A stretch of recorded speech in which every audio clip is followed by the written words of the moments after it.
Имаш ли увиснала кожа около врата, която няма еластичност? Тогава изгледай това видео, защото ще ти покажа едно прекрасно упражнение, което всъщност, освен че помага за кожата около врата, помага и за дефиниране на тук зоната на челюстта, помага и краищата на устата да не слизат надолу.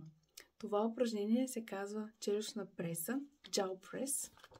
Ето, така изглежда. Сега ще ви покажа. Което от вас вече получава книгата, е на страница 76-та.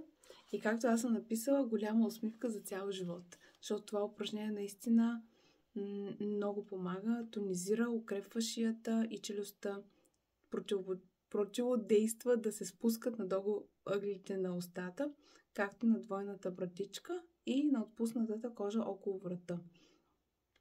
Освен това, разтяга повече мускули около устата и така стават по-гъвкави и челюстните мускули.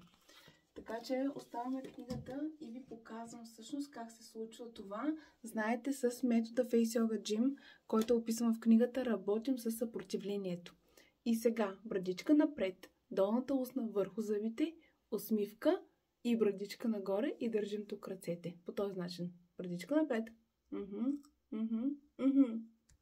И дишаме.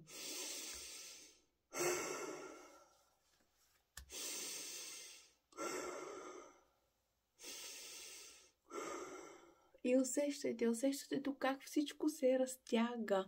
Защото този мускул тук, платизмата, трябва да се разтяга. Хайде още веднъж заедно. Брадичка напред, долна устна върху зъби, широка усмивка и брадичка нагоре, като слагаме тук ръцете и правим съпротивление. По този начин.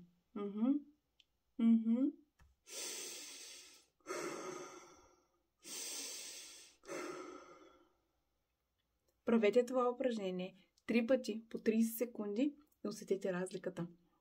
Споделяйте това видео да хубавеем заедно и ме последвайте за повече такива видеа. Прекрасен ден! Обичам ви! Чао!